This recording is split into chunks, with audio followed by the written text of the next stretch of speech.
With the current state of the world, it's a great time to think about how to better protect our digital privacy. Silent Pocket makes it easy with their product line of patented Faraday bags, phone cases, and wallets, which will make your devices untrackable, unhackable, and undetectable. Visit silentpocket.com and use discount code SHAREDSECURITY to receive 15% off your order during checkout.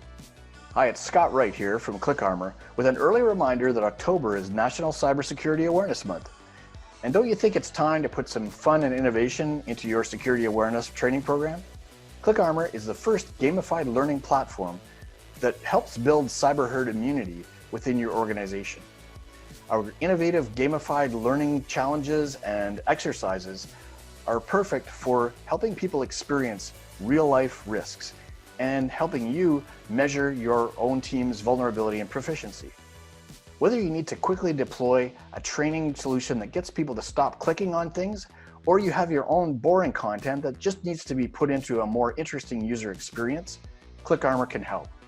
So please go to clickarmor.ca/sharedsecurity to find out how you can build cyber herd immunity in your organization. Welcome to episode 102 of the July monthly show. And joining me is our illustrious Mr. Scott Wright. Hey, how you doing? That was an interesting pause there. Hi. Here I am. Yeah, I'm good. How are you doing, Tom? I'm good. How are things up in Ottawa? Well, it's been pretty hot, but it's a nice day today, so we're happy, and we seem to be surviving the pandemic. I won't rub it in or anything. Good for you. That's great. Great to hear that the country that's borders the U.S. is doing great, and well, the U.S. isn't doing so great. I wonder how Mexico is doing. I don't hear any updates about Mexico. Yeah, you wouldn't hear them over the wall, apparently. Now the whole wall hasn't been built yet. Just wanna. Yeah, but by December it will be. Supposedly, they've only replaced, I guess, the parts of the wall that have been broken. So, or we're in bad shape. But we won't go into that on this show. No, that's not why we're here. No, we're not. No, but we are here to talk about cybersecurity and privacy. And yes. This is our monthly show where we go into a little more depth of some of the topics that we've covered either on the weekly show that I do or topics of interest that Scott brings up. And we like to dig a little deper on this episode. Yeah, so we have some fun stuff to talk about. But hey, the big news, we were going through another metamorphosis. Yes. In the corporate world, it would be called a brand refresh. A brand refresh, yeah. Right, in the marketing world. But yes, we have gone through a brand refresh. So first, you may have noticed that we're no longer called the Shared Security Podcast, but we are called the Shared Security Show. And the reason we'd made that change was we offer much more than just an audio version of the podcast, and we have a really great YouTube channel, which if you haven't checked it out, definitely check out the YouTube channel. You can get all of the episodes of the show, all the previous episodes, plus I'm doing more video on the weekly show, which is pretty cool. Awesome. More of a news format that I'm trying to go for. Yeah. So. And we'll have special appearances by Carol Burnett and Tony Orlando and Dawn. Great. Or is Carol Burnett still alive? Sorry. I'm not sure. But yes, we will have many special guests. It's just going to be that much more exciting a show than it has been. Yes, that's right. So no longer will I have the software that just makes an audio waveform of the weekly show, which is great and all, but I'm spicing things up a little bit. Why not? Why not? 2020, man. That's right. So, as always, please feel free to send your feedback and comments. Much appreciated. And also, with the brand refresh, we did a redesign of our website, which is also really exciting. So definitely check that out. It's a lot easier now to listen to episodes as well as subscribe wherever you like to listen to your podcasts. There's links to our YouTube page, how to contact us, who your hosts are. So Scott and I, our bios are up there, and yeah, Nice. check it out. That is very cool. And a lot of good work done by Tom. And yes. Information about our wonderful sponsors. That's right. That's right.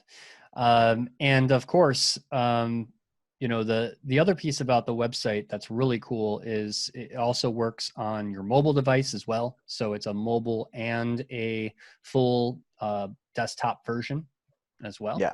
Yeah. So yeah, so definitely check it out. Let me know if there's any problems. Sometimes when you change over an entire website over a weekend, there's bound to be bugs and problems, but I think I've squashed all the bugs that I can in the last week or so, but please feel free to reach out. Yeah. Let us know. Absolutely. No, it looks great. Thanks, Tom. Yeah. Awesome. So how are things with you? How's things with Click Armor? Hey, it's going along really pretty well considering, you know, the state of the economy and the world. Yeah. No, we're actually getting some really fun opportunities and interesting things happening on the marketing side. We've got the new podcast, Can I Be Fished, that you're helping me with. I have actually recorded 3 more episodes that I need to get edited and online, which we'll have a special page on the Click Armor website for our own podcasts or shows, whatever we want to call them. But in addition to that, I'm actually getting ready for National Cybersecurity Awareness Month, which is in October. So not that far away. That's right. It always seemed to sneak up on me, you know, when I was trying to, you know, be proactive on it. And now I'm going, okay, like this 2 months advance notice should be good for trying to reach out to people and put together some interesting and fun initiatives. That's great. That's great. Yeah, everyone seems to, you know, forget about Awareness Month, right? Every October, and then all of a sudden it's October, and you're like, oh, wow, we didn't do any kind of preparation for everybody. It is a good month, just to, you know, talk about cybersecurity and security awareness in general. So it'll be good that we got a good heads up on that. That's right, and we're gonna have some fun things to offer to people that come to Click Armor and help them show their own teams how much fun security awareness can be. Excellent. So you obviously heard about the big news last week, the big Twitter hack. The big Twitter hack, yes. I was seeing it on the TVs as I actually went out. I went downtown. I hope I'm not saying that too Canadian that everybody doesn't understand it, but downtown. What's that about? What's that about? Downtown. Yeah, just walking by, seeing the CNN or whatever it was playing, and the big headline, biggest Twitter hack ever. You know, it's like, wow, that's interesting. I hadn't even heard about it. So I'm sure we'll catch up on it a bit today and learn about what that was pertaining to. Yep. So we'll have some updates that I wanted to talk about, which was just since I reported this, or I didn't report this, but just gave my take on it last week. And there's been a lot of developments since then. So we'll just get you up to speed on what those developments are. And then we did have another segment that we wanted to talk about, which was smart speaker and virtual assistant privacy. Yeah. So we haven't really talked that much about it. We've touched on it, but I don't think we've gone into a lot of detail in the way that you used to do that with Facebook, right? And you probably still have your Facebook guide that you have to update every week. But how to do your privacy settings for we won't go there. How to do your privacy settings for your home assistants. Yes, very important, since everybody has these devices, multiple devices in their house, present company included. So I do not, except for you. So I'm not included in everybody. Do they sell those in Canada?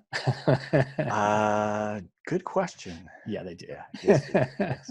Just not at Scott's house. I don't have one. That's right. I just don't promote them. Yes. All right. Well, let's jump right into the Twitter updates. Yeah. So everybody knows huge hack that happened on Twitter, big cryptocurrency scam that was promoted through the compromise of, it looks to be now about 130 accounts were compromised. And the way it happened, and all we know so far is what Twitter has disclosed through, ironically, their support site, their a tweet on their support tweeter, right? And it was Yeah. about, they said social engineering, an elaborate social engineering campaign was targeting their internal users. Now, as you know, of course, like most companies, people that work for these companies, such as social media companies, some of them have administrative access. And it's believed that these specific employees were targeted either through a social engineering or a phishing attack, or there are reports that they were actually bribed to give away this access, this privileged access to these accounts. So we don't know all the gory details, but these are just from news reports that we've seen. And there's been some other updates, including some speculation that this may have been carried out by a nation state. Mm-hmm. There's been now new evidence saying that, well, not so much, because it sounds like these attackers made some amateur mistakes, right? I mean, think about the Mm. access that they had, and Yeah. all they did was promote a cryptocurrency scam. Yeah. They could have done a lot worse than, especially given the people's who, these accounts from Barack Obama to Joe Biden and other Yeah. celebrities and famous people. But I have a theory. Yes, what's your Of theory? course, you could imagine. My theory is, wouldn't it be a cool play for the nation state to try to make us think that it was just amateurs and have a Mm-hmm. deeper attack that maybe didn't get detected? That's true. That is Could be true. sitting latent, ready to take over Twitter at any moment. This could be just a decoy Yeah. for something bigger. How hard is it to pretend you're a bunch of Mhm. amateur Bitcoin hackers? That's right. That's right. And there was some interesting. Actually, I was looking at our previous guest, Rachel Toback, who's been on the show a few times. Yep. Her Twitter, she had some speculation about how, all these high-profile accounts were compromised, but the president of the United States, his account was not compromised. Now, you would think Mm. that that's probably the most popular Twitter account like in existence. And so Yeah. why wouldn't that one be compromised? And I thought it was interesting how she had said she thinks that perhaps that there are extra layers of security on President Trump's Twitter account for whatever reason. It Obviously, would make sense, I it guess. would make sense, right? And which is why his account didn't get compromised. So because imagine what you could do with that, right? Yeah. Yeah. But yeah, as I said, you never know. They might have actually found a way in to a deeper level. Was it, how many years ago was it when it was alleged that, or found that, all the how many home routers are infected with botnet Yeah, malware now, right, just right. sitting there waiting for direction from someplace. Exactly. So, and then there's been other details that have been released that show that data actually was stolen from 8 of those compromised accounts. So I would assume that means like direct messages and other information, probably that would be private, right, to those accounts, was also stolen. So. Mm-hmm. Yeah. Yeah, it's an interesting story. Yeah, hopefully we'll hear a bit more about it than what we've heard so far. But Yeah, it is a developing story, though. yeah, we will let you know as things happen. That's right. That's right. So let's talk about smart speaker and virtual assistant privacy, Scott. Yeah. Well, I got thinking about this because recently the Canadian government, that I follow quite closely, announced their National Cybersecurity Awareness Month theme that they're going to be promoting, and part of it is, or a big part of it is, knowing your devices. which includes your smartphones, your home routers, and PCs and stuff like that. But one of it was home assistance, and it's interesting because it's one of the first times I've heard a major authority speaking about the privacy and security of home assistance when it comes to business information protection. Yeah, that is. It kind of, to me, it sounds like it's just now an evolution, right? Of the government Yeah, is now these devices are all starting to grab the attention of governments all across the world. And yeah, so it does make sense that, they're going to have an opinion and they're going to want to talk about the privacy of these devices. yeah, for sure. So not a bad thing. Nope, not at all. So, so I kind of went ahead and we'll have some links in the show notes for some really good guides that walk you through like step by step of like where do you go to change the settings that we'll be walking through today. But and there's a ton of information out there. So I kind of went through and combed through some of the what I'd call kind of the best guides that I found out there on this topic. So, but we'll give you kind of a summary of what you Yeah, should do, and kind of what our recommendations are around.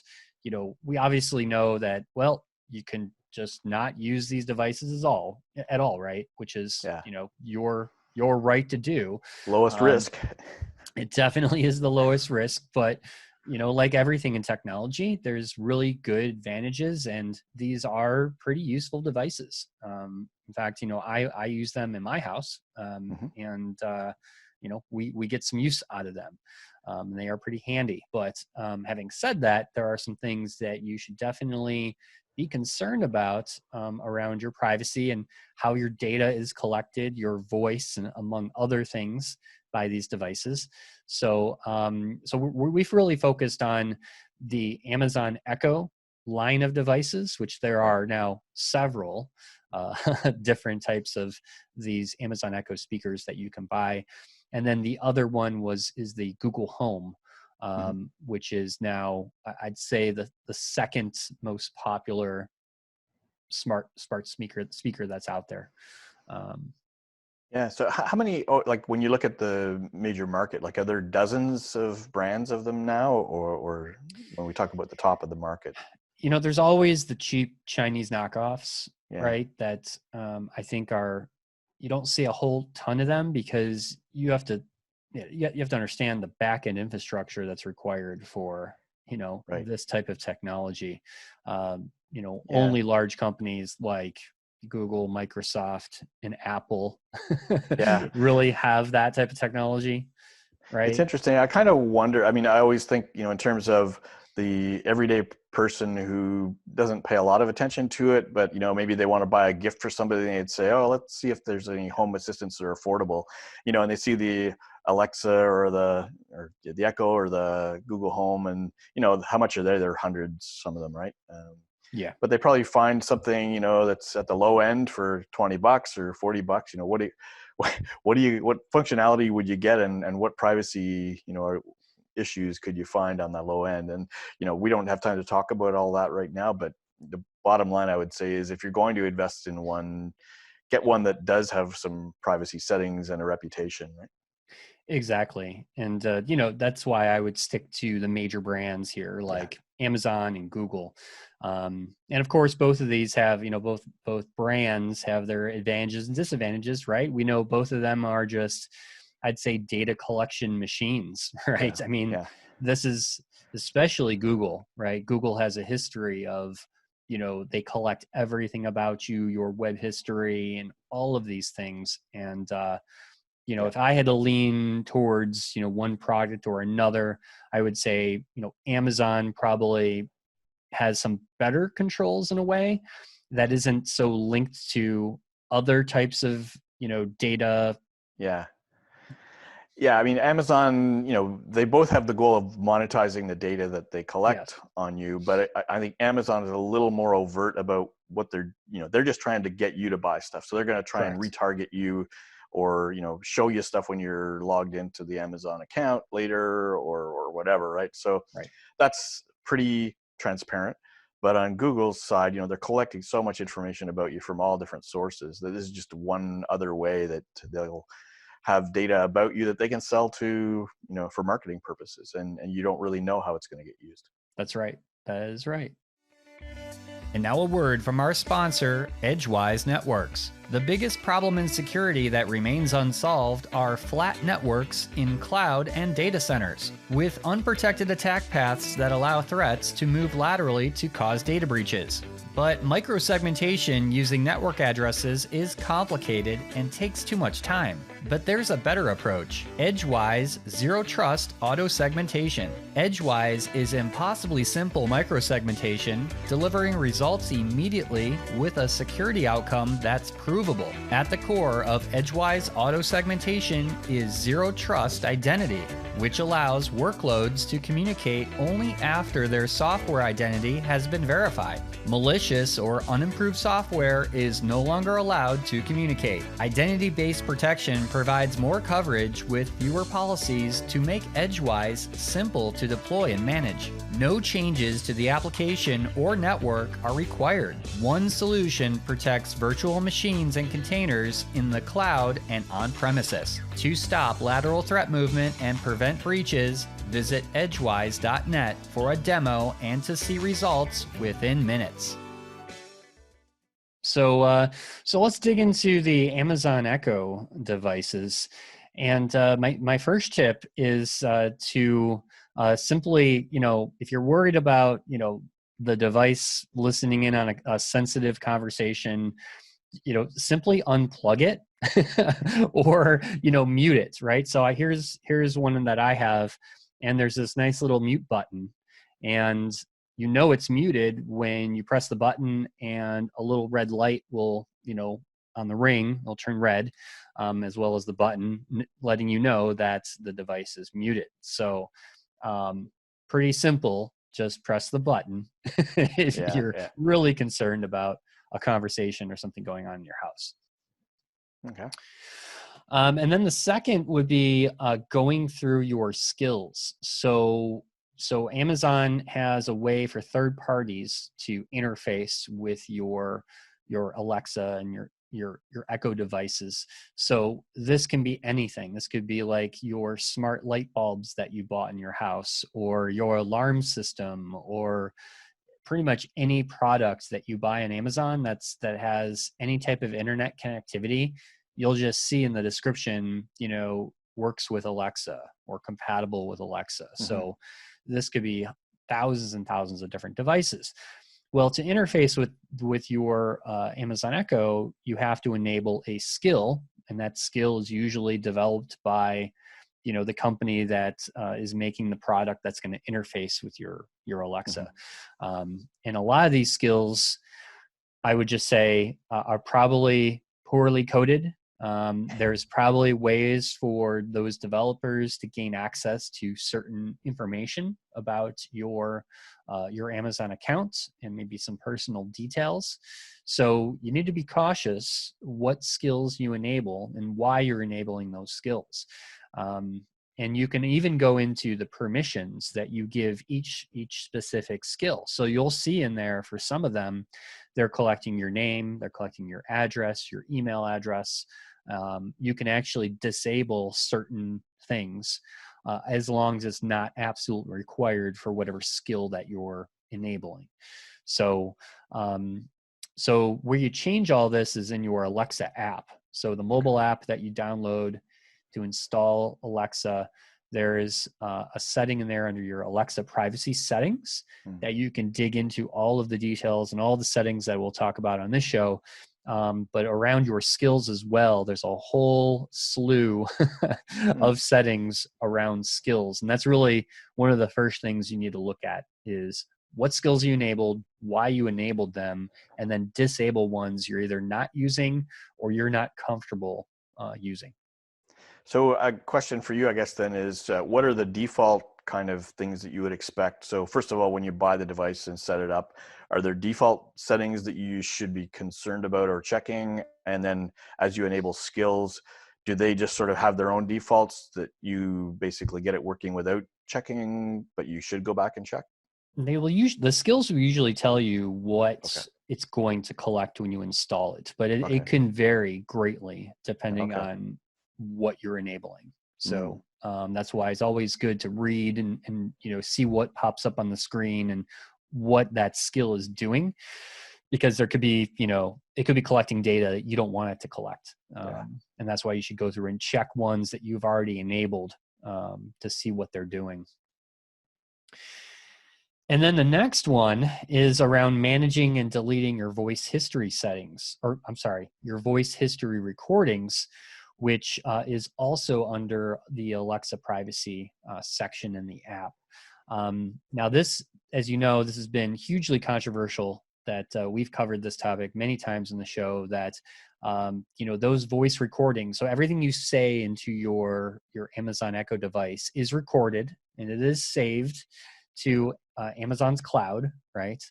And of course, they are doing different things with your voice. One of those things is to assist with making Alexa better, right? So there's actually humans that comb through all those voice recordings, not necessarily yours, right? No one's like targeting yours specifically, but they're going through them and they're manually looking for different inflections, different types of voices, different languages, all of these things to make the service better for everyone, right? And there were issues with this, last year, as we've mentioned on the show, about contractors having access to this, and then of course, disclosing some of this data. Some of them were putting this up on Twitter and they were saving the recordings because some of these conversations were very sensitive. People were talking about health problems, and there were relationship things going on. I mean, you could just imagine what could get recorded. I know one of the big problems I have with mine, I wouldn't say a big problem, but sometimes the device just kind of, like, Alexa will say, "I didn't hear what you said," or something like that, and you're like, "Wait, I wasn't talking I to didn't you." say anything. Yeah, and it just hears something sometimes that sounds like the keyword to start interacting with it, and it just starts recording. So I'll talk about how you can erase those things, pretty quickly, but it is a concern, right? That other people may be listening to your recordings. I guess there's the primary question people would have is it listening all the time, or is it what's it doing before I say the keyword, kind of thing? That's a great question, and that is a common.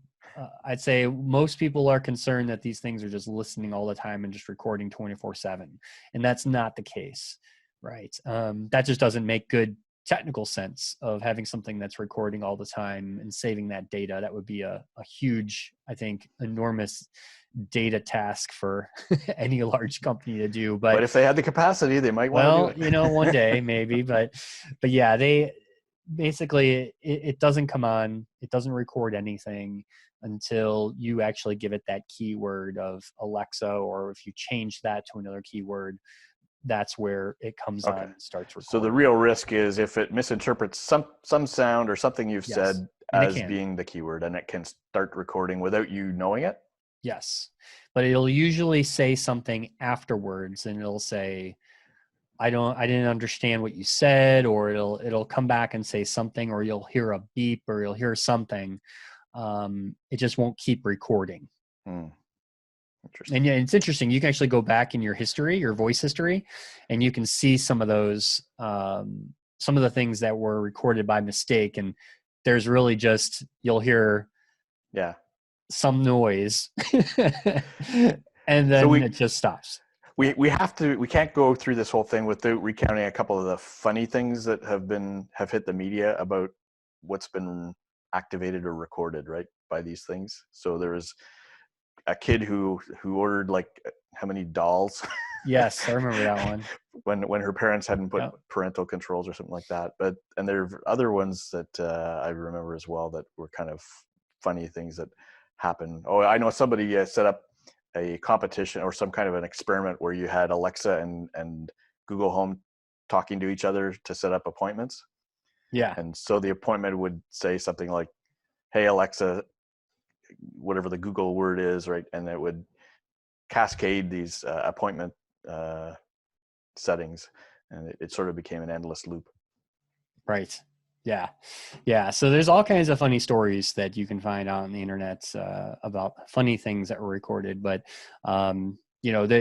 the good news is that you can go in and delete all of these recordings, even the good ones, right? The ones that you're changing the music you're playing or whatever it is. You can view all of those things. You can delete them individually. You can delete them, they give you different options, right? From like the week, the year, forever, everything you've ever said or ever recorded can be deleted. You can also set it to automatically delete recordings for up to 18 months or 3 months. But keeping in mind that the default is keep forever. So just Why would keep you that in even want mind. to keep them? I mean, I don't know. I don't know why you would want to. I think most people don't think about these things. And so, of course, Amazon's going to default to keep forever. I mean, that's Yeah, what they all do, right? yeah, yeah, Which is why we always talk about going through and changing those default settings because yeah. they're usually too open, just like on Facebook. Yep. Interesting. So again, you can find those settings in the Alexa privacy section of the app. So definitely check that out. And then there's also settings which specifically state that you don't want to allow Amazon employees to manually review your recordings Oh, to that's improve interesting. Alexa. So you can turn just that off as well. So they basically probably exclude your data from whatever data set that they're doing that with. So, and then some other things that I thought were interesting to note too was if you have one of those Echo shows. So this is a standard kind of the run of the mill Echo that doesn't have any kind of video capability, Right. but the Echo Show actually has a camera and an LCD screen. It's like a little mini, display where Wow. you can see alerts. You can, see visually different things going on with whatever you're connected your Amazon Echo to. But there is actually on the older shows, the only way to disable the camera was to actually press the off button or put a little sticky, black tape over it. If you wanted, like, you don't want the camera to record you, right? The newer shows actually have a privacy shutter, which is really nice. And in fact, I'm starting to see these privacy shutters being put on laptops and Oh yeah. other types of devices that you buy that have cameras. So this is something that I think is a good privacy improvement with all of this technology coming out with cameras. They're actually giving you a way to, put a shutter over the camera Yep. when you're not using it, which I think is a Yeah. great idea. It is. Yeah. And then speaking of funny stories, if you have kids, you may want to disable the voice purchasing option. And if you keep the voice purchasing option on, make sure you enable the PIN that you can require to make purchases. So you don't want your kids ordering, 50,000 rolls of toilet paper. Well, first of all, good luck ordering toilet paper nowadays, right? Yeah. Yeah. The Yeah. pandemic, but Yeah. yeah, if you don't want your kids doing, especially young kids, right? Teenagers, if they Yeah. do it, they'll face the wrath of the parent. But Yep. young kids, you may be in Wow. trouble. So Yeah. Definitely. That's yeah. cool.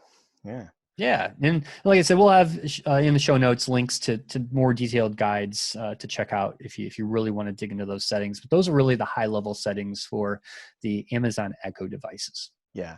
So really similar guidance I'd say we would give for any Internet of Things kind of device. You're going to have an app to control it, and Yep, hopefully there will be some settings in there for you to look at for privacy and security. So always remember to do that when you're getting a new device.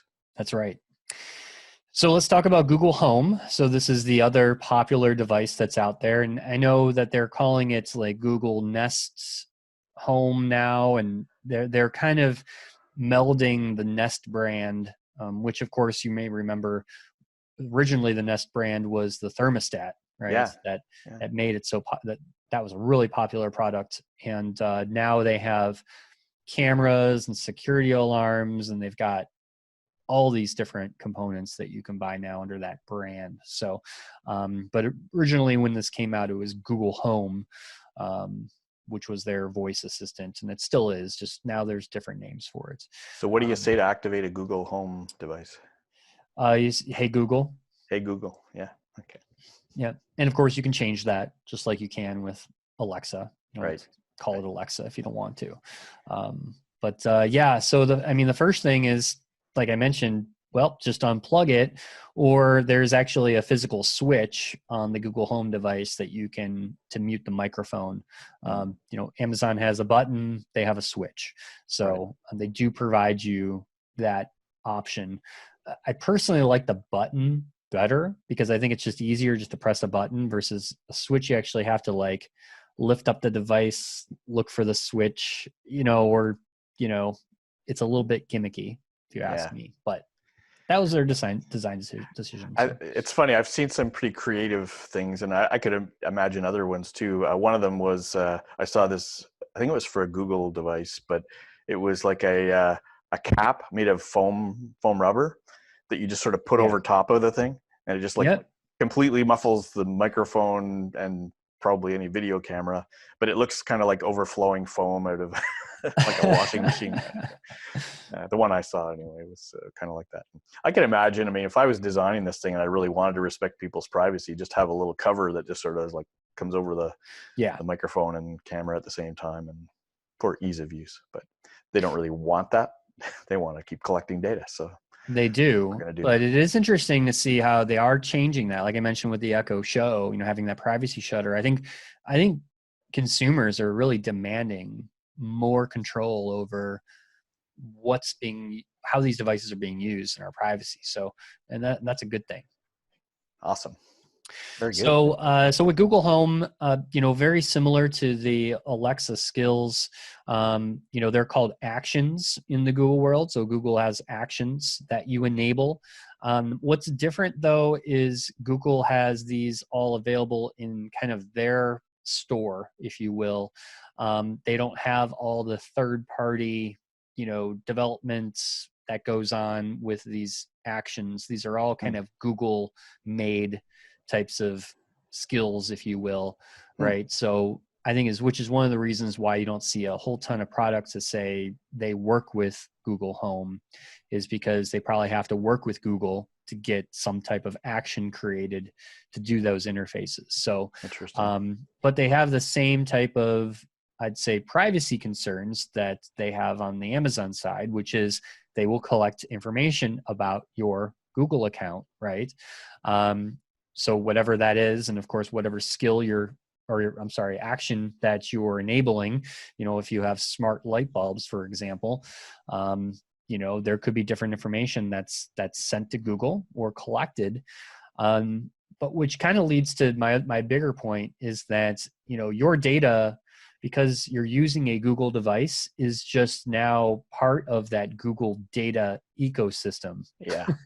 That I like to call, which I personally think is a bigger issue, because Google has had all kinds of privacy issues with the way they handle and collect your data. In fact, if you go into your privacy settings in Google, it is massive.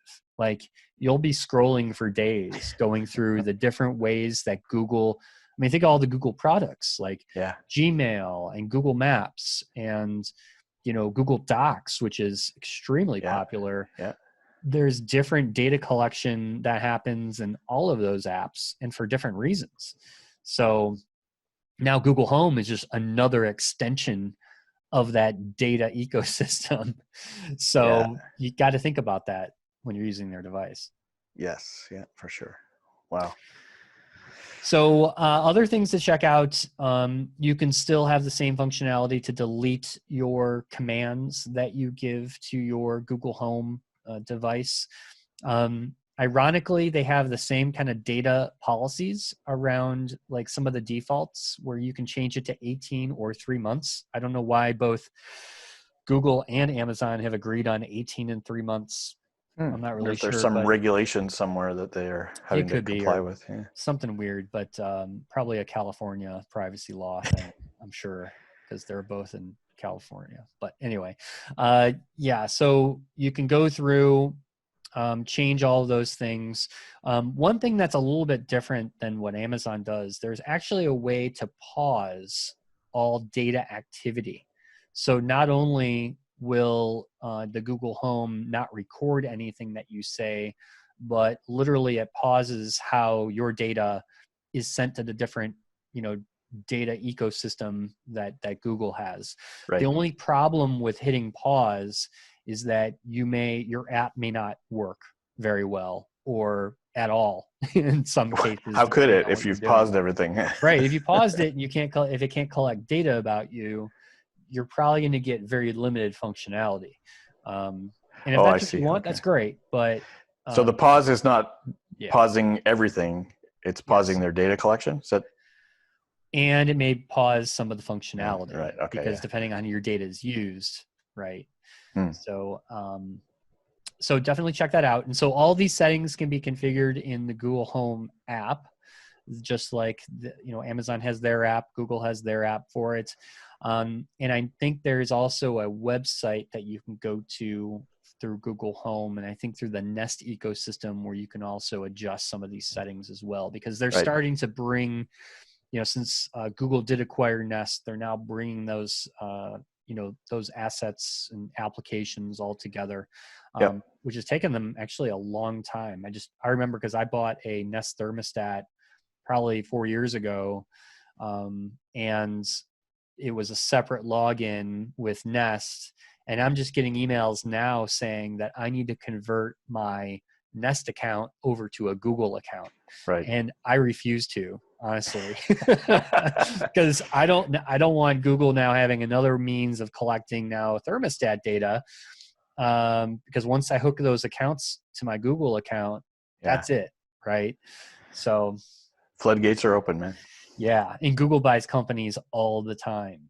Yeah. So this is all part of their acquisition process, is they will eventually change the logins over and then bring all that data in. Not that they don't have it already, right? But they're Yeah. probably manually uploading it or doing something Yeah. like that. So Yeah. Why let them do any more than yeah, they why give Google already more do? data than you have to give them, right? That's right. Yeah. Yeah. Yep. So there you have it. There's settings and kind of our privacy recommendations for the two most popular smart speakers that are out there. Any questions or feedback, please feel free to Yeah. let us know. But of course we'll have all these guides linked in the show notes as well. And I will let you know when I buy a personal assistant or home assistant kind of thing, and that'll be a milestone day, I guess. So which one would you buy if you did buy one? Well, at this point, based on your analysis, probably the Alexa or the Echo. Mm-hmm. So yeah. Yeah. Keep your data out of Google, huh? Yeah. Yep. Yeah. Very nice. But anyway, that's cool. So anything new with you, Tom? You've been doing a lot of work with the website and the new show format and things like that. Yeah, Do you get time to do any work? And I do. I do have a day job, yes, which keeps me very busy. So and it's conferences. I guess you're not going to conferences these days. Nobody's going to conferences right now, physically, but there are are online, virtual conferences, and I know the Black Hat conference is virtual this year. I will not be attending the virtual version this year. Usually I go to DEF CON or I go to Black Hat every year. DEF CON was actually canceled for real this time. Yeah. They're not doing anything virtual either. And so was the B-Sides Las Vegas conference was canceled as well. So, but it's good to see Black Hat still doing something, virtual, which is good. Yep. Good for the industry. And there's going to be more virtual conferences during the next And I year. guess just like yourself, I'm definitely interested in anyone who's putting on conferences that wants speakers to talk about security and privacy. We'd love to be considered for that. Yes, we would definitely. And you can visit us on the contact us page. Has different ways that you can get a hold of myself or Scott, and we'd be happy to discuss any conferences or anything else you have coming up that you like someone to speak at. Awesome. That's great. Well, thanks a lot, Tom. Excellent analysis and good info. Yeah, you're welcome. All right. Well, I guess we should adjourn this episode. Yes, but we will be back. We will be. So check out the weekly show, Yep. which is we've got some really good episodes coming up. Actually, I've got a few really good interviews lined up, and stay tuned for that. And subscribe wherever you like to listen to podcasts, and definitely subscribe on YouTube as well. Excellent. Good stuff. Thanks, everybody. All right, everyone. We'll see you.